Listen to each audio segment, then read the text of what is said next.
Hello, Thrive Nation. I've got a unique guest on the show. We're going to be talking about men's health. His name is Jay Campbell. He's got an incredible website, jccampbell.com. He's the host of a wonderful podcast that I've been listening to. And I want to talk about hormonal health in men, health optimization.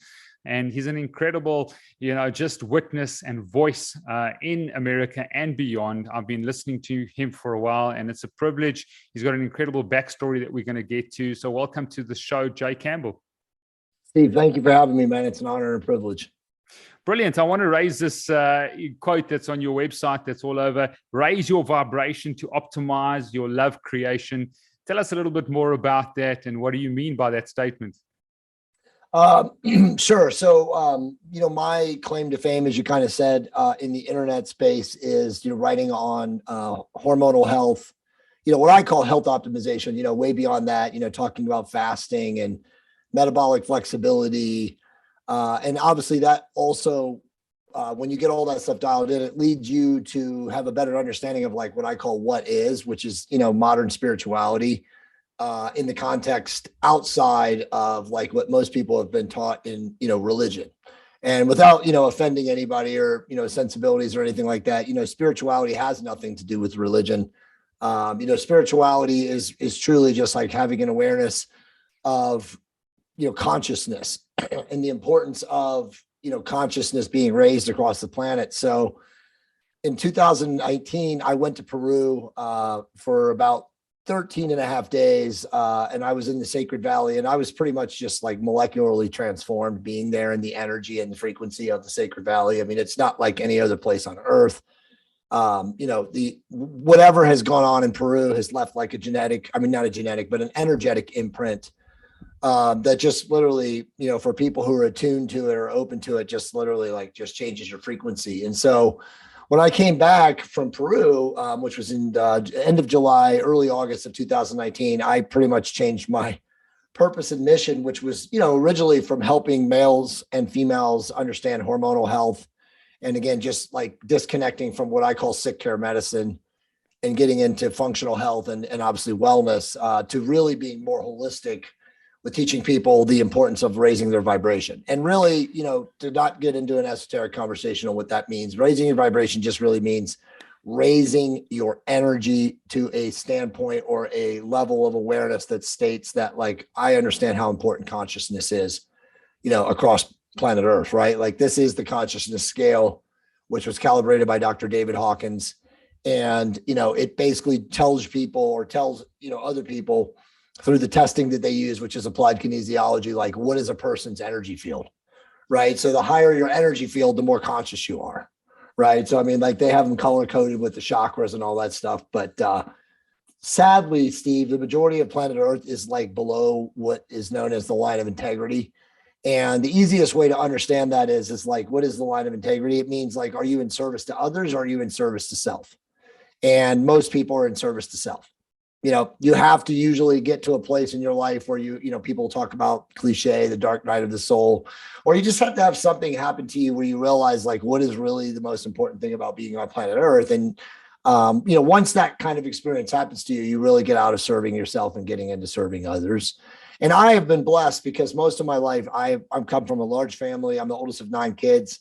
I've always been serving others. Even when I was a kid and I didn't even really know, I was changing people's diapers and stuff like that. And as I got older and stuff, and I got more into like the awareness of health consciousness and all that stuff, it was always about, writing books, doing podcasts, doing lectures, making videos, whatever, about, teaching the principles and the awareness that I had. And now it's from going to Peru, it just became about, okay, now it's more about like teaching people that they have to raise their consciousness. So, in a long about story away, that really is the purpose of all of human beings on this planet, is to get to a level of awareness where they realize that like, no matter what they do, it's in the purpose of like increasing their own consciousness. Okay, great. Well, let's take a little bit of a segue into hormonal optimization. Maybe we can circle back to, mindfulness, consciousness, and just Sure. living a life of integrity. But, I see a lot of people in my other life as a physician come to me and say, Doc, the boat's not floating. I've got problems. Libido is a problem. I'm losing muscle mass. And I do want to talk about testosterone levels, what's happening with men out there and what people can do. I know there's a lot of research now that's coming through about, bioidentical testosterone replacement for some people can be, really problematic. And I don't want to get into sort of too much of the medical sort of jargon, but how do you look at people? How do you assess them? I know you do some labs. There's some medical labs that you do. A person listening out there and, a male who's struggling, maybe 30s, 40s, maybe it's starting even earlier, struggling with a lot of, these male hormones. What should they do and where should they start? So a lot of stuff to unpack there. So obviously I've been using therapeutic testosterone for 22 years of my life. I've worked with numerous physicians, some of the world's best. I have a very deep, intimate knowledge of this. And I would correct you to say that there is no issues when you're optimizing your testosterone, unless you're working with a physician who doesn't know what they're doing, which happens to be 98% of the world's doctors, right? So unfortunately, it has a bad rap because the average doc, along with the average patient, has no idea what they're doing. And they start down a path, and within 90 days, everything is all out of whack.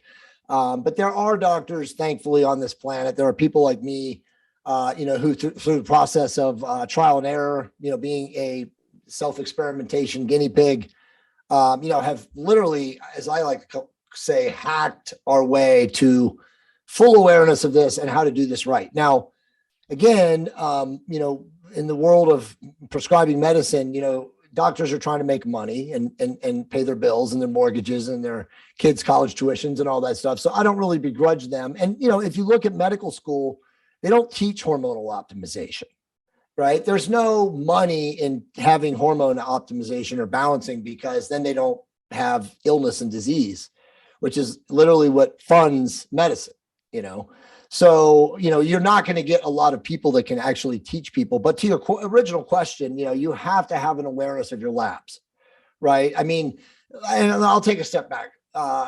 75 to 80 years ago, our forefathers had natural testosterone and free testosterone levels at least 3 to 5 times of what most men walking around on the street today have. And that is because at that time, we were obviously in an agrarian agricultural world.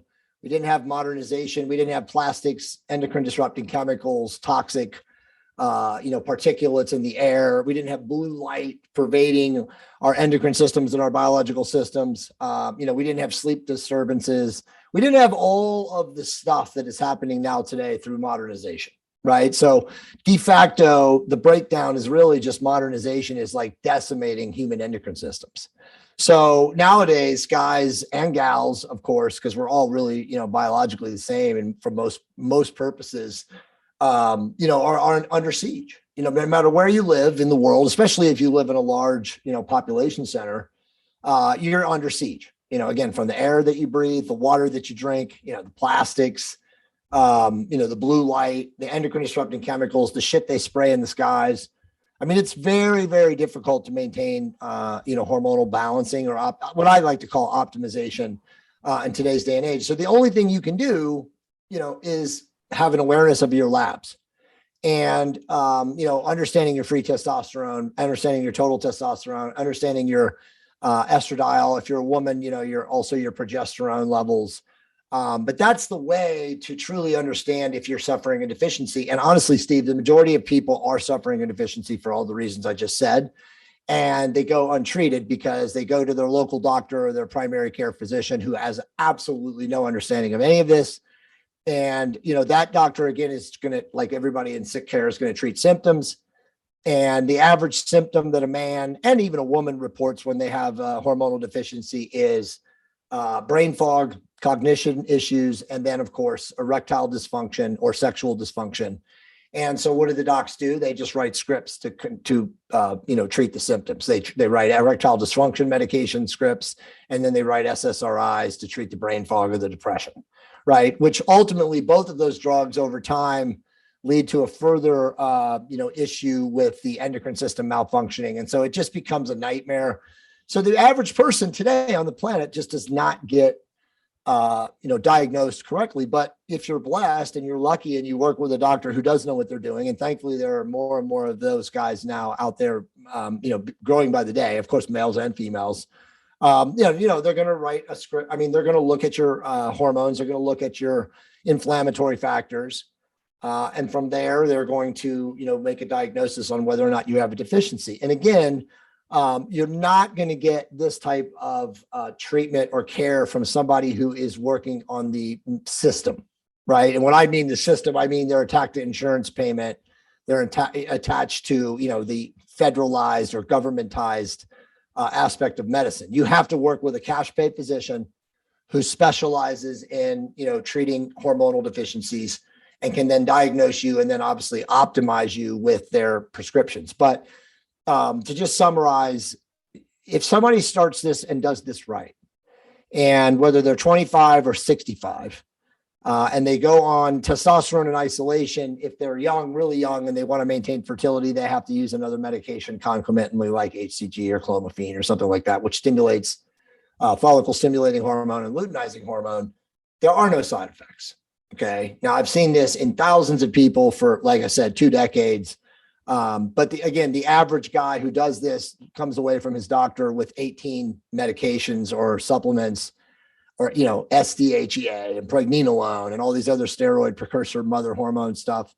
And it just leads to a cascade within 45 to 60 days of like, how do you know what is doing what in the person's biological systems? You can't isolate, 5 chemicals versus 3.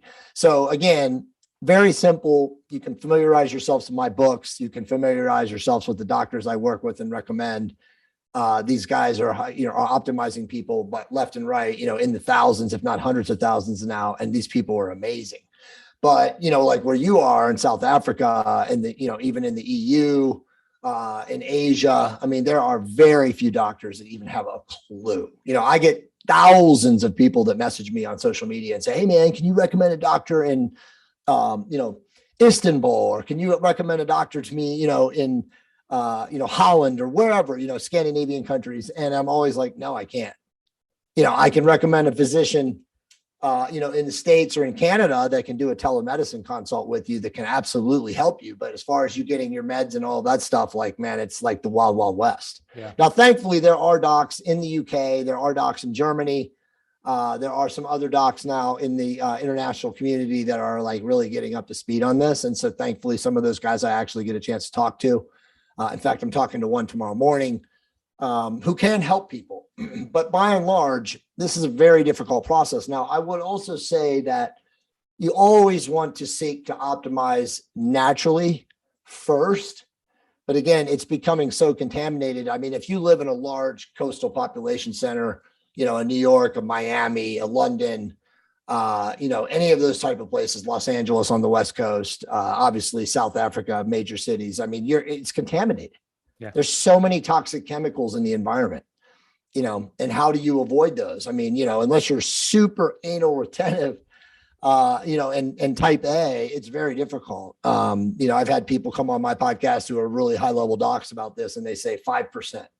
If you're over the age of 40, the only way you can stay optimized naturally is if you are literally in the 5% of people that is like that capable of meal prepping, preparing all your foods, avoiding the chemicals, putting, filtration systems in your house. You got to do all these things to avoid this. And so I always just tell people the biggest tool in the tool belt is therapeutic testosterone, right? So if you can get access to that and what you're doing, that's going to solve for or control for many, many, many other issues that you can't control for naturally. Okay, so let's just sort of distill that a little bit. Obviously, functional medicine in my other life, I've done a lot of it, 12 years now, worked with the South African Society of Integrative Medicine. So there's a lot of doctors doing this. And obviously, you say you want to try and optimize naturally first. So let's talk about number one step. Someone's listening there. They go and see a functional medicine doctor or doctor of integrative medicine, trying to look at the natural ways first before, bioidentical testosterone. What would those natural sort of supplements or biohacks, to help. I mean, obviously you got things like DHEA, those are the precursors. You're talking about pregnenolone. Sure. If someone had to do it naturally and they didn't want to go the bioidentical way, firstly, and maybe you can give us a level of free testosterone or total testosterone, how you look at those two factors, so that someone who's listening out there saying, listen, I don't want a precursor, I want to do it naturally, I actually need bioidentical testosterone right now. Sure. So great questions. So first off, always look at the person's lifestyle, right? Like how much inflammation, what is their level of body fat, and then what is their sleep pattern like, right? So those three things, if you control first for, sleeping patterns, diet, and inflammatory factors, like if you can control for those and reduce those, a good bit of people will not have to use therapeutic testosterone, right? Now, I mean, so you're going to control for those things first.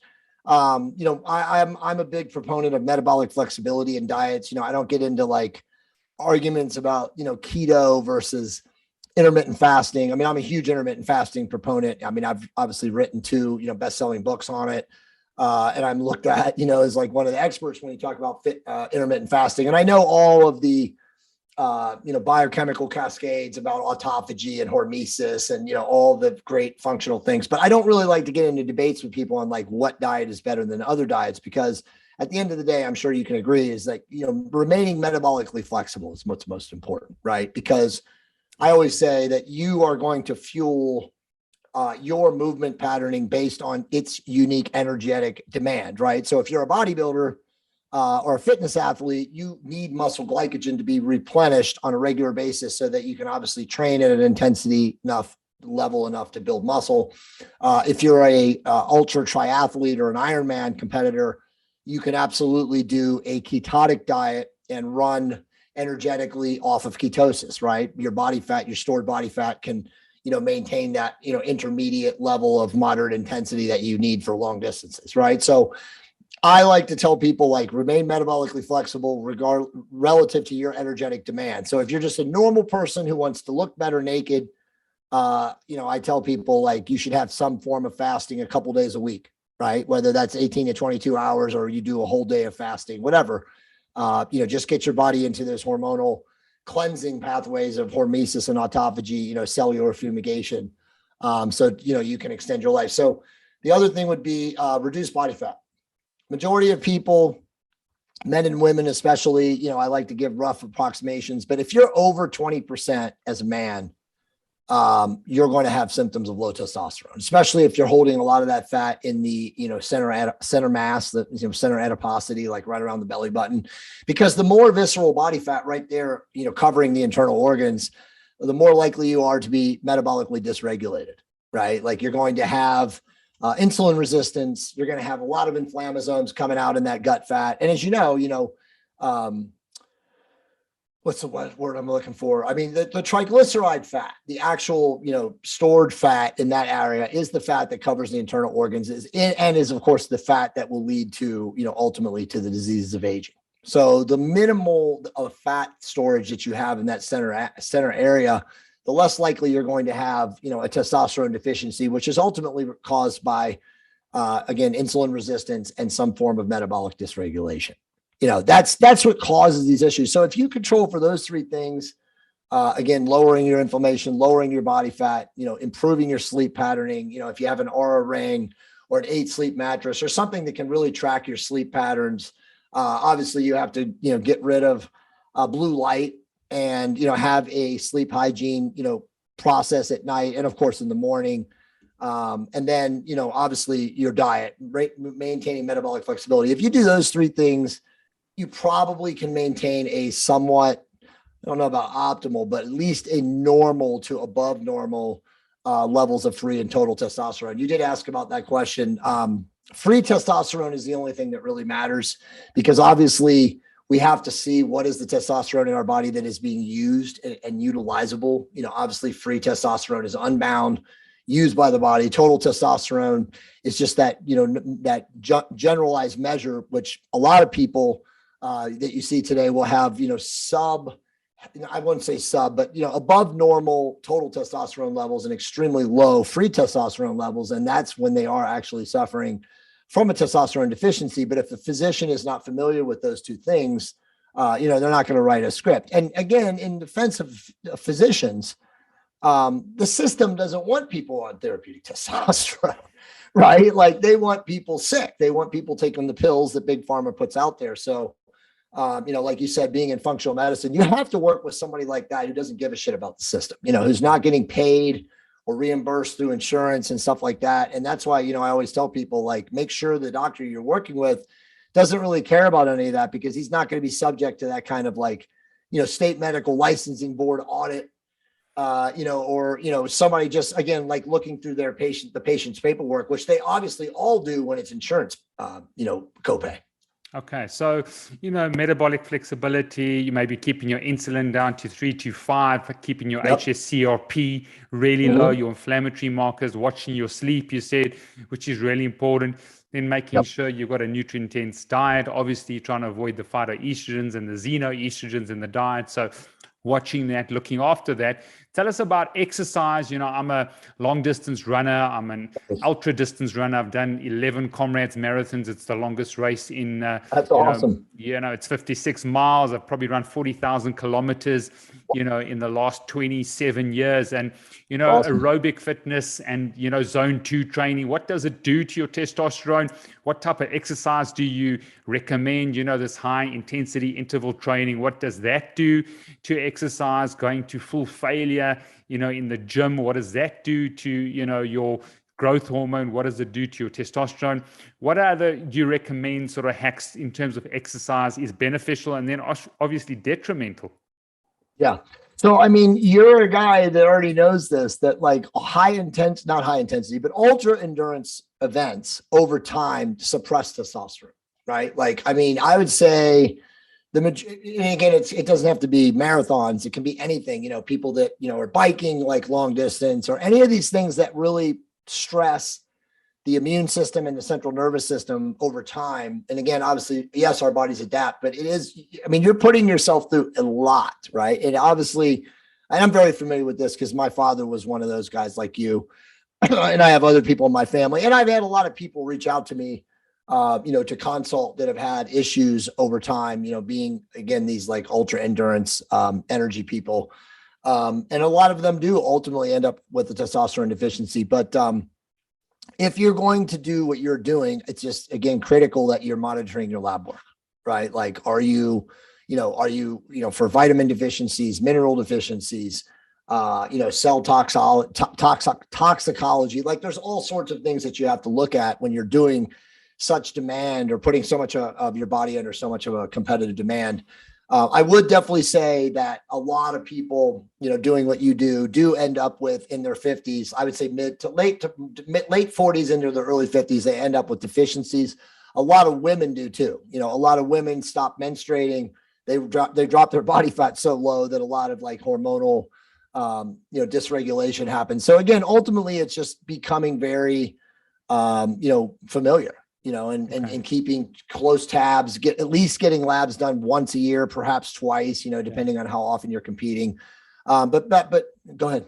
So aerobic exercise, long distance, continual zone 2 can be detrimental. But what is helpful is high intensity. Does it drain you or does it help your testosterone? Should someone be hitting the gym for half an hour, going to full fatigue? Does that help testosterone or does that drain testosterone? So, in truth, nothing, anything that you experience from any form of training with testosterone is transient. So your lifestyle, your genetics, again, your epigenetics, the environment that you're in, those are going to be much stronger factors or controlling factors of whether or not you have a testosterone deficiency. The higher the body fat, again, all of these things. But as far as training, again, depending on what your goal is, somebody like me, I'm almost 51. I assume you're close to my age. How old are you? 45. Yeah. 45. So you're close. But people in their 40s, 50s, and 60s, in my opinion, should train in as low of impact as possible, right? Because our joints, our soft tissues, we don't have the synovial fluid encapsulated in the joints and the tissues that we had in our 30s and our early 40s. That's really when you start noticing a decline. So, like what you're doing, the running, the wear and tear, hitting the knees and the ankles and even the quads and where all your connective tissue is. You definitely need to do, in my opinion, massage therapy, really work with people who can address the issues that your type of training addresses. For somebody who's into weight training, right? Again, just a person, essentially who just wants to look better naked as they age. It's my opinion that you call it zone 2 training, but I think that moderate intensity, low impact, regardless of what you're doing, is the ultimate form of cardiovascular training. Obviously, it improves the heart. It also improves, your body's ability to convert and down convert free fatty acids for fuel. High intensity interval training is great, but it depends on your diet, right? Like no one should be doing high intensity interval training if they're fasting or they're doing like a ketotic diet, because eventually that type of energy demand is going to tap muscle protein. And so you're going to, especially if you're in a fasted state or a ketotic state, you don't want to actually tap your muscle protein stores. You want your body to be reliant on the free fatty acids from the ketones or from, just the energy demand of moderate intensity exercise. I see a lot of people who are attempting to fast or do ketotic diets or very low carb diets who do high intensity training. And, that creates an issue because you can break down muscle. Right. I mean, again, depending on at the level of the intensity, but for most people, just my general recommendation, like in their 40s, 50s, and 60s, who are looking to look better naked, improve, become functionally stronger, live longer. I like moderate intensity cardio. I like a heart rate somewhere between 125 and 145.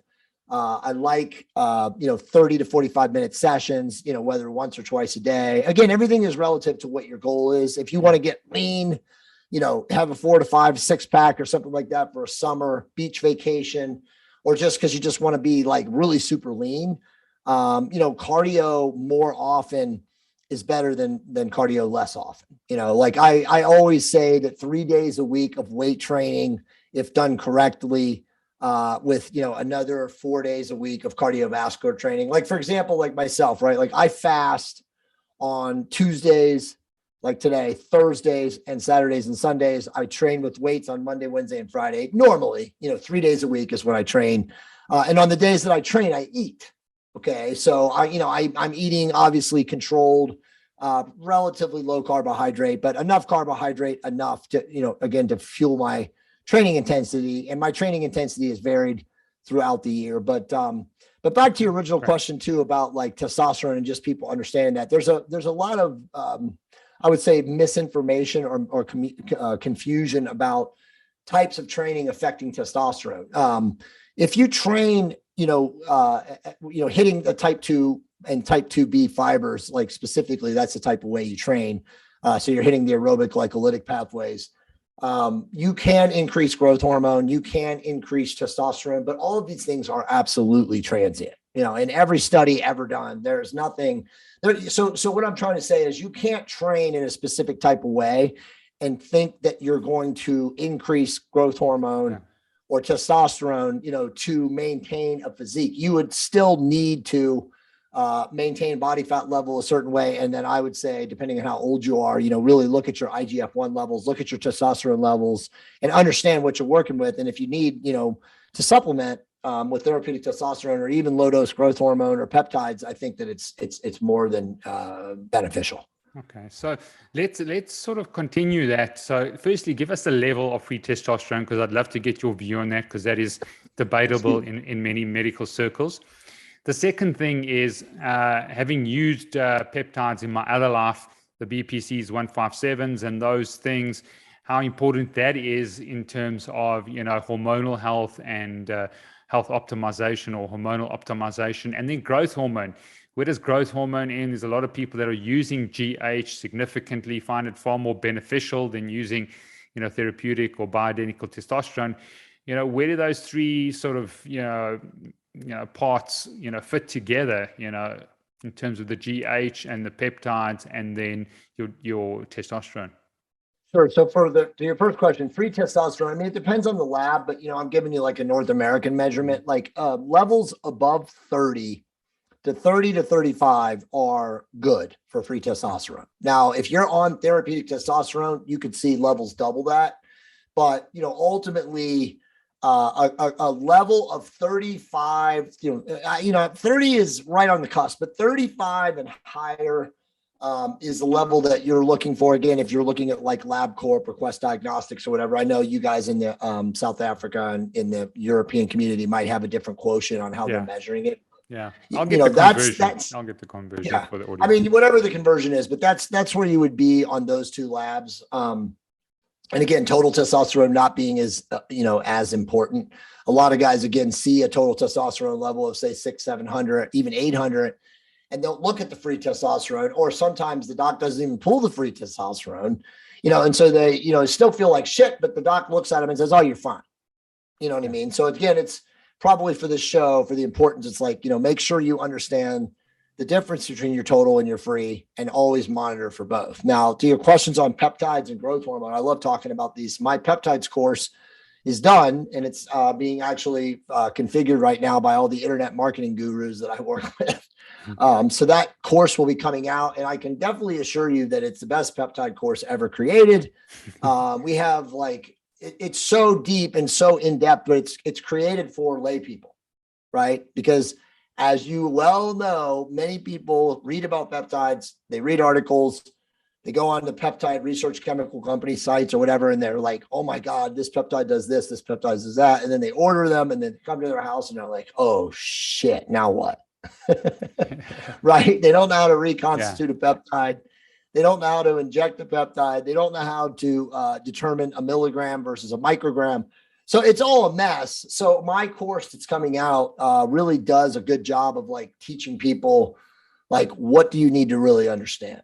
It also discusses the peptides that people should consider, because there's over 1,000 peptides, right? But I mean, how many peptides are out there right now that can truly help you? You mentioned two of the bread and butter ones, right? Like body protective compound 157, and then thymosin beta 500 or 400, right? Like both of those peptides are a revelation in healing. I've written articles about these. We have our article that's called the Wolverine Healing Stack, and it teaches you, how to use TA1, which is thymosin alpha 1, which is an immunity peptide, in combination with TB500 and BPC, and you can literally heal like Wolverine, right? Like tear an ankle, tear a shoulder, and literally within 6 weeks, you're completely healed, right? Whereas allopathic medicine would take 6 months.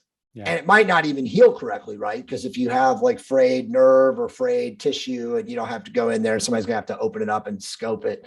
So amazing on peptides. But I do say nowadays, with my familiarity, and just so the listening audience understands, I've literally been using peptides since 2006. I started using ipamorelin before anybody even knew what it was. Because of my connection to people in the performance enhancement arena, bodybuilding culture, all those guys are guinea pigs. So those guys are always using things way before the general public. And so, I had friends that were like, hey man, check this stuff out. Read the research on ipamorelin. Now, excuse me, I have a cough for some reason. All of a sudden I drank water, it went down the wrong pipe. But most peptides were started out as orphan drugs by Big Pharma, researching different means and ways for different therapeutic benefits. And the drugs were orphaned because they found out that in the studies that they were, utilizing with these various peptides, it didn't control for the things that they wanted it to.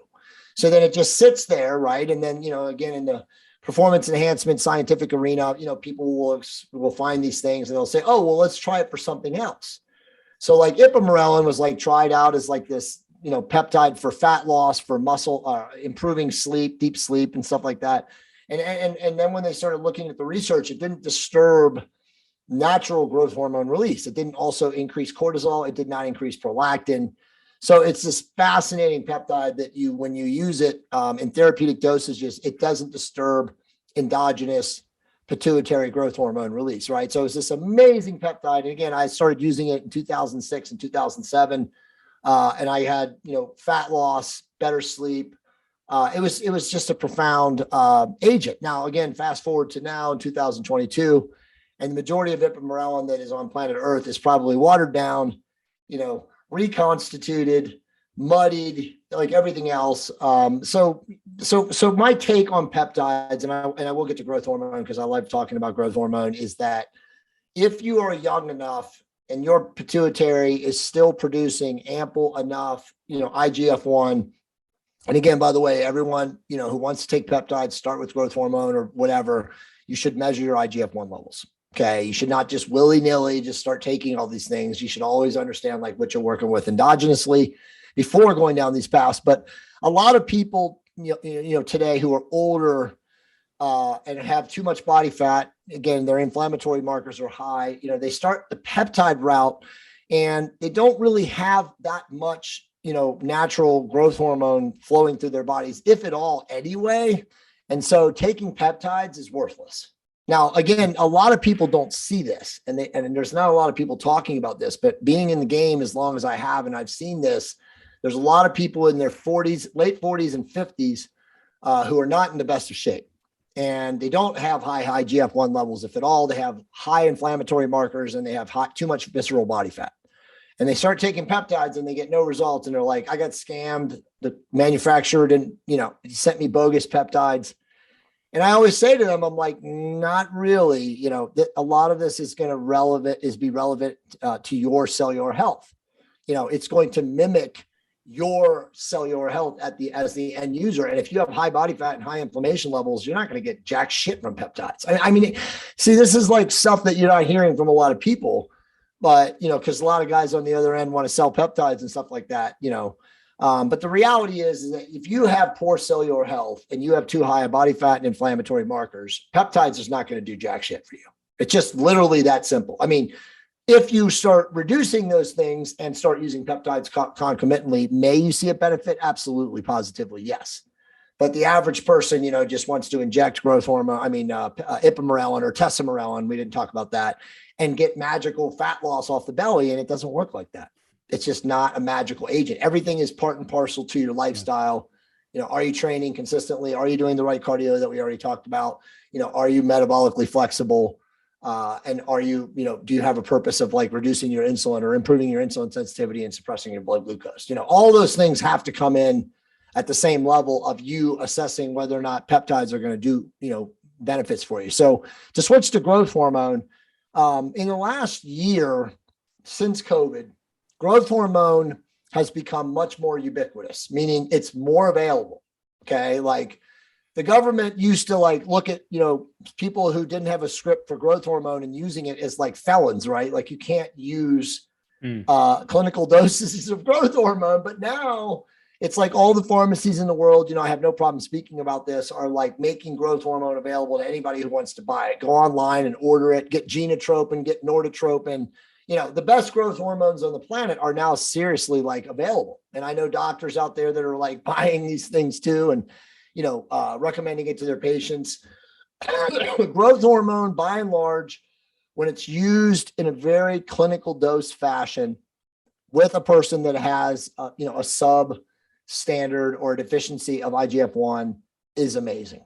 It's absolutely game-changing. In combination with testosterone, which it's very synergistic. Obviously, testosterone's anabolic effect and growth hormones, what do I want to call it? Fat loss, effect, improving thermogenesis, improving deep sleep. I mean, again, growth hormone as an agent is phenomenal, but they are synergistic. So when someone uses therapeutic testosterone and therapeutic growth hormone, there is definitely a net positive. Again, enhanced fat loss, better sleep, better skin quality. There's even well-being increase. You will see a well-being increase. But I think it's important, Steve, that we say that like everything else in the world, you have to have a balance. There cannot be like more is better attitude. And I think a lot of people, they see good results with a low dose of testosterone and a low dose of growth hormone. And then they're like, oh, well, I'm going to take more. I'm going to increase my testosterone. I'm going to increase my growth hormone. And you don't get the same beneficial effects as you do when you're using them therapeutically. So I would just wrap up by saying that I think the growth hormone, by and large, is better than peptides for most people. I think that you should, again, use a dosage that doesn't disturb the pituitary. I've looked at a lot of the research. Most of the research that's out there does not show that using a clinical dose of growth hormone will shut down your body's natural production of growth hormone. I think that's mostly fear. I think that is also, again, created by the medical industrial complex because they don't want supermen and women walking around optimized on therapeutic testosterone and growth hormone because that will shut down the sick care medical system. But I think that a lot of people out there are concerned, the smart people, that using growth hormone will shut down their pituitary. And it's completely not true. Now, that said, at bodybuilding level dosage, yes. I mean, when you're talking about cartoonish, people who are taking like insane levels of insulin and testosterone and, God knows what other anabolic agents in addition to growth hormone, then yes, you absolutely can shut down your body's natural function. But I'm talking about, 1.5, 1.2, maybe 1.8, maybe 2 IUs a day, 5 days a week with growth hormone versus, somebody using growth hormone at 8 to 10 times that, every single day for years. Okay. Right. So, like there's definitely a beneficial effect of using growth hormone and testosterone and obviously optimizing the pancreas. We could talk about, agents like metformin and dihydroberberin, talk about desiccated thyroid, porcine thyroid. I mean, all of these things in combination with each other when used in a clinical dose fashion with a physician that understands what they're doing can create what I call a symphony, a hormonal symphony. So you got your endocrine system optimized, your thyroid optimized, and now you have your pancreas with your insulin optimized. I mean, that's what creates people who are truly fundamentally optimized hormonally.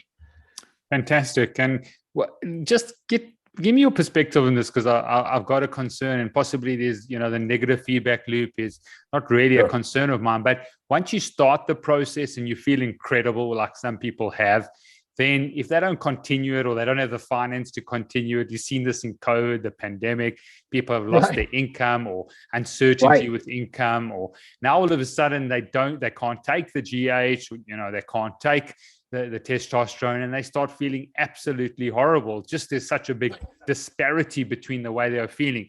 Is it once you start this and you feel incredible, you got to continue it?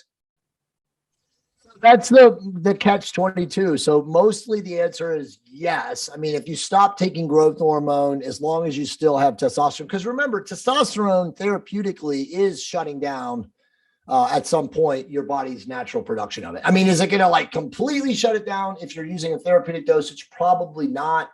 But the older you are, the more difficult it'll be for you to restore your natural production, with like adjuvants like HCG or HMG or clomiphene or something like that after. So it's a good question. I mean, I always tell guys, and this is in my hormone course, that the financial ramifications and repercussions of doing this have to be judged. You have to look into this. Like this has to be a lifelong, long-term commitment.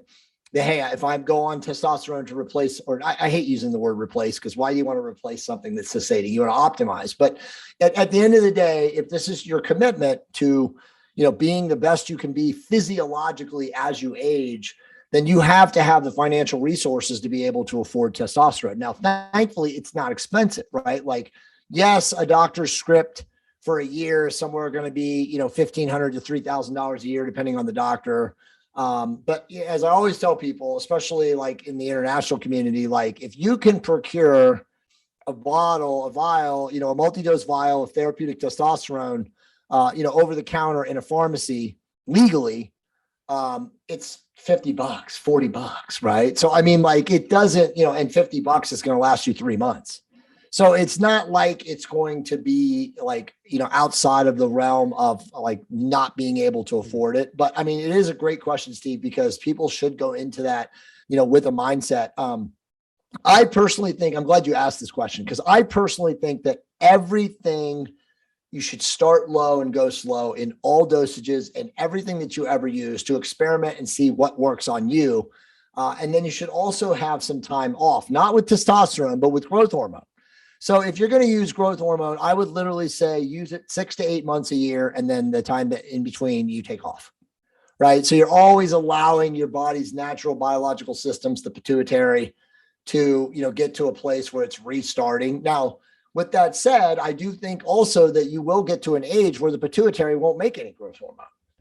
Right. So if you're 65, and again, I've gotten in debates with doctors about this, and they're like, it's not just IGF-1, there's other things.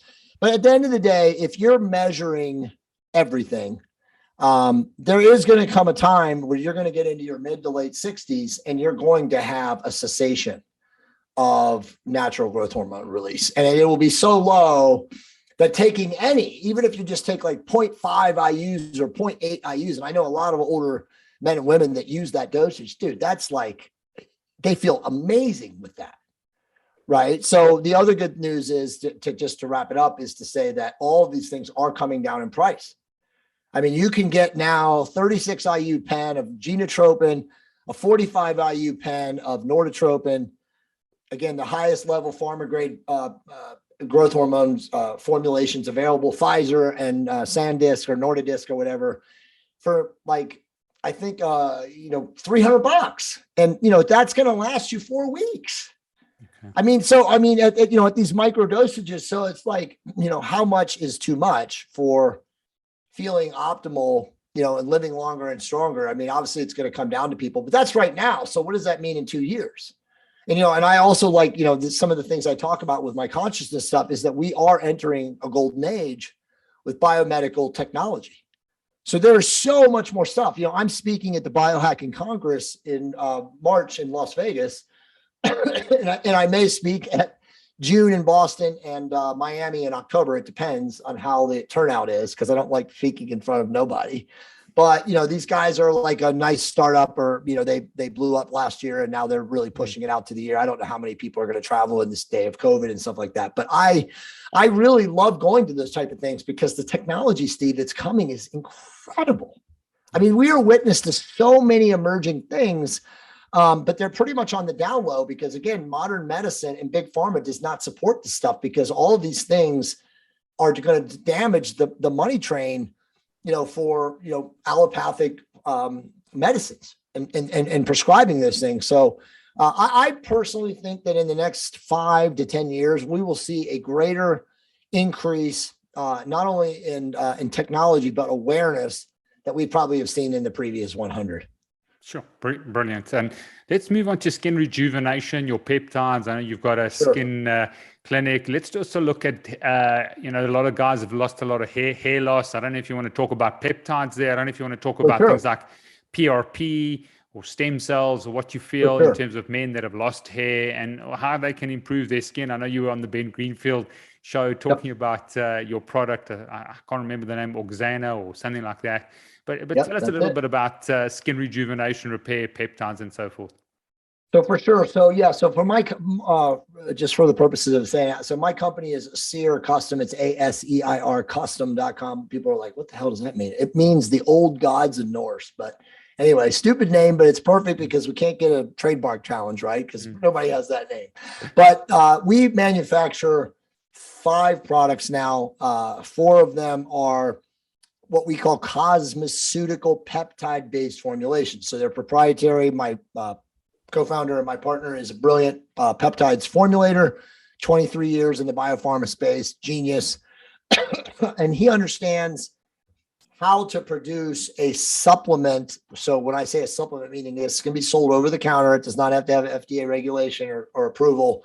That creates a effect local that is almost medicinal. So it almost is a clinical response, but again, an over-the-counter formulation. And you asked about skin first. I'll talk about hair after. But so our products use a 3% grade of copper peptide GHK-Cu, which is the strongest percent grade of any product on the planet.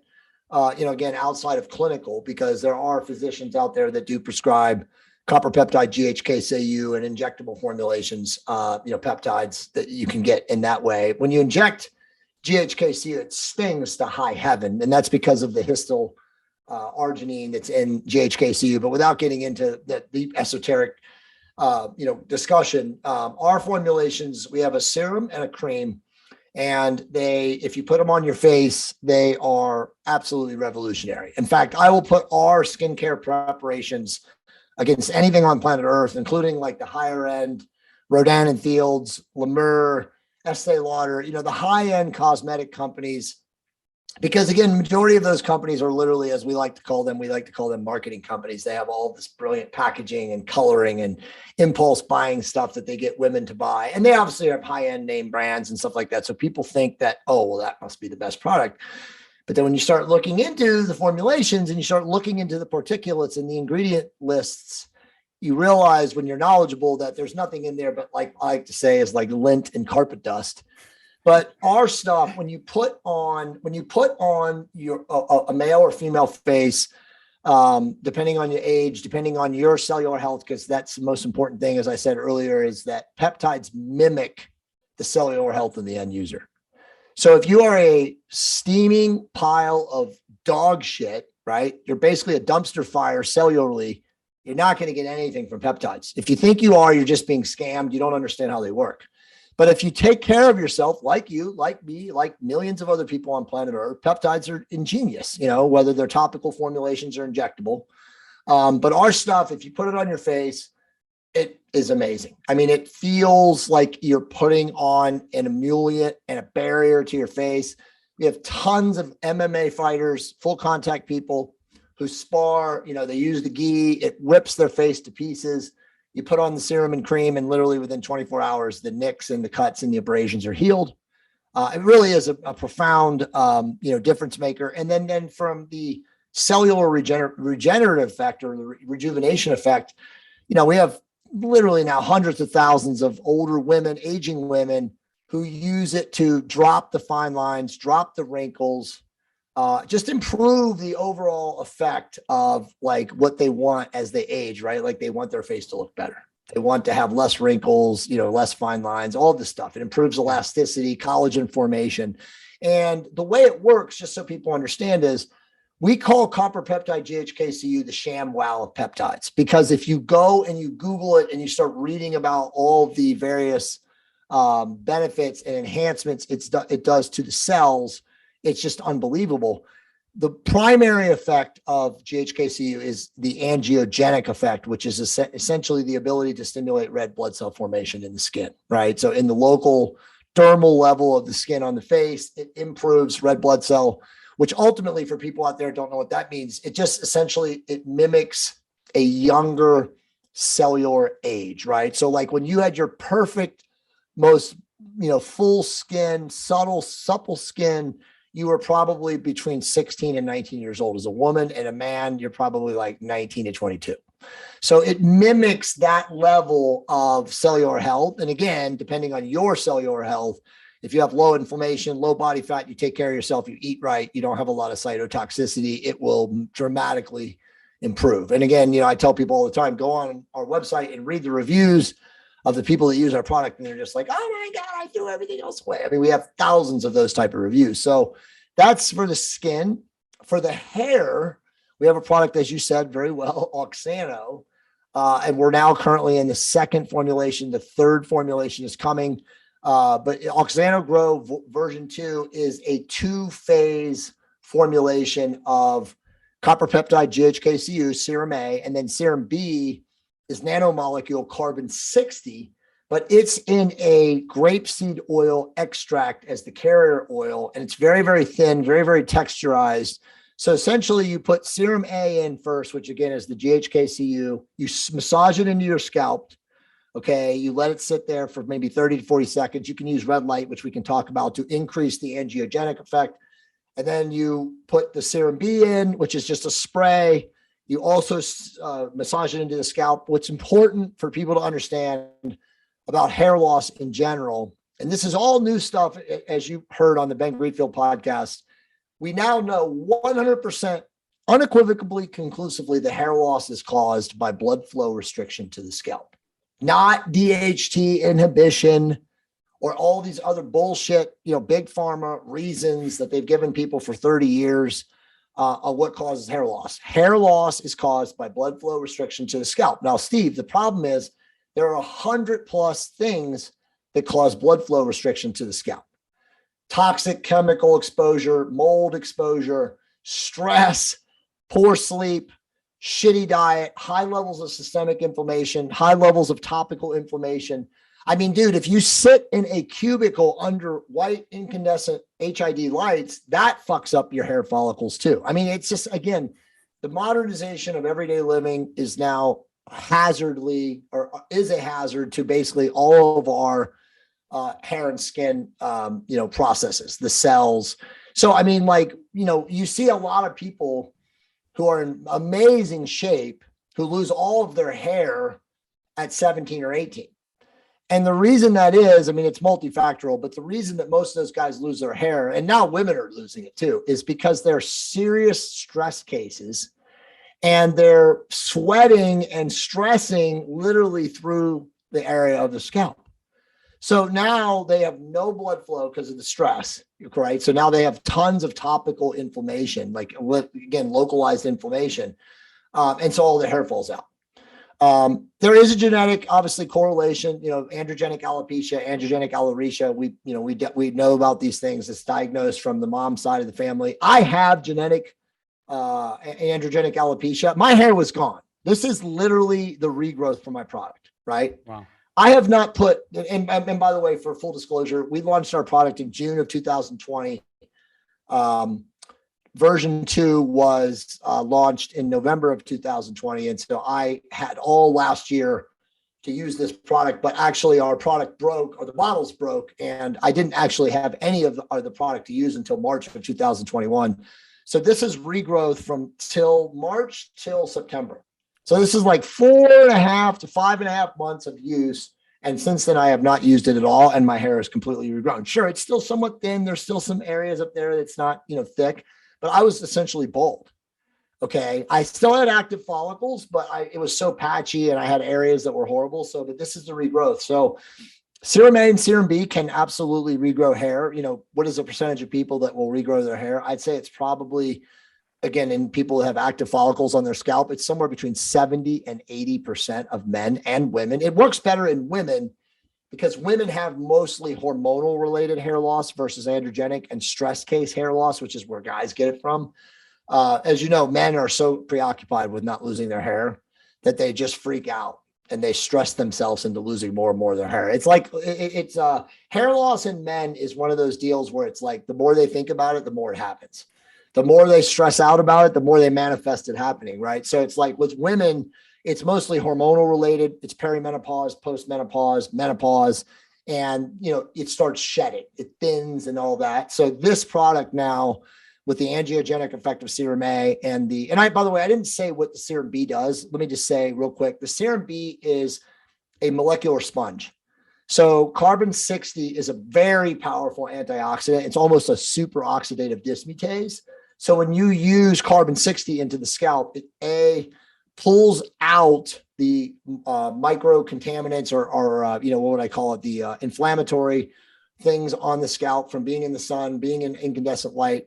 But then it also works in the opposite, or not the opposite, but in the same way it pulls the Serum A into the scalp even deeper. So you get a better angiogenic effect. So remember, for everybody listening to this, hair loss is caused by blood flow restriction. So the same thing applies. If you treat your body like a garbage disposal, you're not going to have any hair, and no hair loss product is going to work. But if you have active follicles and you are living a life like Steve or Jay Campbell is living, and you care about, living longer and stronger, you're likely to get a decent effect from Oxano. It might take 4 weeks to see regrowth. It might take 2.5 months. I mean, most people see regrowth within 4 to 6 weeks. And then, like I said, like you get to a level of full regrowth, or to a level where like, this is the most you're going to get back. You don't have to keep using it. People hear that and they're like, what? Because all of the, big pharma formulations, Propecia, finasteride, dutasteride, Rogaine, minoxidil, those are all used until, if you stop using it, the follicles miniaturize and all your hair falls out. So it's like, it's a perfect big pharma scam. Let's keep them on minoxidil or Propecia forever because they know that if they stop taking it, their hair falls out. Now, last thing, and I know I'm long-winded in talking about this, but I have a lot of knowledge on this. Like, people need to understand, this will be a huge topic in 5 years, maybe even a little longer, but we're always way in front of everybody. The cell toxicity of using DHT inhibitors is insane. Okay. Now, very few testing companies out there today can look at your telomere lengths, your end caps, and understand like how bad you are aging biologically, not chronologically, but biologically. When they are able to really compile this data, like I said, it's going to be 5 to 10 years, and they can start looking at people who used dihydrotestosterone inhibitors, again, all these big pharma drugs, again, to prevent theoretically hair loss. You will see that you have shortened your lifespan, literally shortened your lifespan. I know that's a strong statement, but I stand behind it, and I've seen the data, and I understand what DHT inhibitors are doing. I mean, obviously, I've done all the research. We wrote a profound article that Ben published on his website. You can also find it on my website. The New York Times analyzed it and said, there's nothing that they're saying it's not true. So as we gain more awareness into hair loss, we will realize that anything that is being used to block biological systems, again, God-given created programs in the body, has a long-term deleterious effect. And the deleterious effect of dihydrotestosterone is literally damaging the cellular health, screwing up the aging of your telomeres and your DNA. So, what is that going to do? Ultimately, I don't really know, but I just know that it shortens your lifespan, which is not good. Well said. There's a lot there, and hopefully we can do a part 2 later the year or next year and have a look at getting some of these products possibly to Africa. Sounds incredible. Last 2 questions as we come to the end of the show. Gray hair and, people that are losing the melanin and losing that color. Is there any peptides or anything to prevent the graying of hair? Yes, our product. In fact, look at my hair. You notice how it's darker? That's from the product.